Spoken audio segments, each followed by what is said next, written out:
When you think of a boxing great, what comes to mind? Probably a lot of noise, right? Big knockouts, lots of trash talk, these huge, larger-than-life personalities.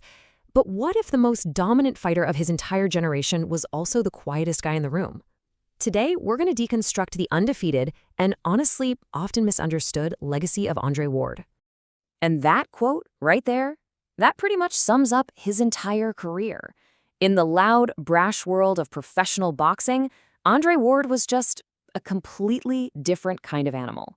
So how did this quiet warrior become so ridiculously dominant?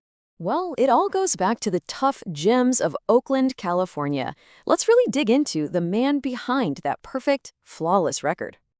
You know, most boxers, they build their whole brand on intimidation and bravado. Ward's whole identity was the exact opposite. His nickname, S.O.G, which stands for Son of God, that pointed to the deep faith that really guided everything he did. He didn't see himself as a brawler, he was a master strategist with a servant's heart. And that quiet confidence he had, man, that was way more terrifying to his opponents than any amount of yelling could ever be. And make no mistake, his pedigree was absolutely legit. In 2004, he went and won an Olympic gold medal, a feat that no other American man would repeat for almost 20 years. This wasn't just some promising amateur. This was a clear sign of the elite, world-class mastery that was on its way. So, what was his secret weapon once he got inside the ring? It was this incredible ability to be a chameleon.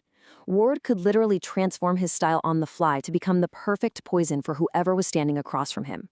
He was the ultimate puzzle. And for 32 professional fights, nobody, not a single person, could figure him out. And here's exactly what that looked like in a fight. If you wanted to get rough and brawl with him in a phone booth, fine. He would out-rustle you, out-muscle you, and just frustrate you on the inside.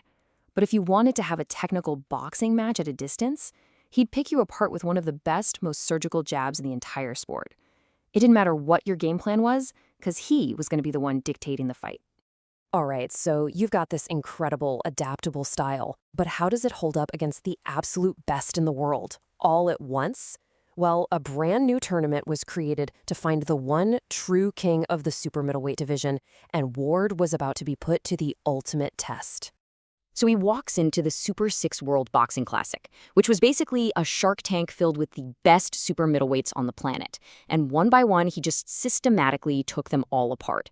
The whole thing ended with a complete masterclass performance against the super tough British fighter Carl Froch, officially crowning Ward the undisputed king of the 168-pound, or for our friends in Europe, the roughly 76-kilogram division.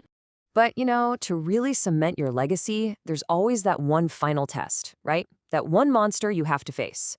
For Ward, it meant moving up in weight to face the man everybody called the Crusher. And that monster was Sergei Crusher Kovalev. This guy was a feared Russian power puncher who was just bulldozing everyone in the light heavyweight division. For a lot of people, this was it. This was the fight that was going to define Andre Ward's entire career. I mean, this was a classic, old-school clash of styles. You had S.O.G, the master strategist with surgical precision, going up against Crusher, who was the literal embodiment of brute force. The unsolvable problem versus the unstoppable force. It was the ultimate test. Mind versus pure, raw might. And in that first fight, man, it really looked like might was gonna win. Kovalev dropped Ward, and dropped him hard in the second round. But Ward did what the great champions do. He got back up, he weathered that storm, and he made these brilliant, subtle adjustments to win a grueling, razor-thin decision. It was a victory that was just forged in pure, absolute grit.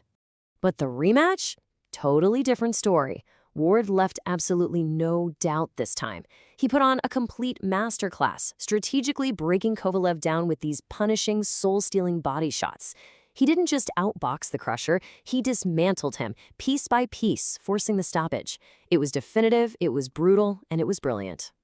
So after conquering 2 weight classes and defeating his greatest rival twice, what was even left to prove? For Andre Ward, the final, most important chapter of his career wasn't about who he would fight next. It was about how he would leave the sport for good. He ended his career with this one simple number, 32-0. 32 fights, 32 wins. In a sport where pretty much every single all-time great has at least one loss on their record, Andre Ward somehow achieved perfection. But that perfect professional record, that's not even the whole story. Not even close. Get this. Andre Ward had not lost a boxing match, amateur or pro, since he was 12 years old. Just think about that. That level of sustained dominance for that long is almost unheard of in any sport, ever. And then, in 2017, he did something almost nobody does in boxing. At the absolute height of his powers, ranked by everyone as the #1 pound-for-pound fighter in the entire world, he just retired. He walked away. He didn't hang on for one last payday or wait until he started to slip. He left on his own terms, a champion in every single sense of the word. Which really brings us to this final question, doesn't it? In a brutal sport like boxing, what's the truer mark of greatness? Is it just having that perfect undefeated record? Or is it maybe having the wisdom, the discipline, and the foresight to walk away at the absolute top, preserving that legacy perfectly forever? That's the question Andre Ward leaves us all to think about.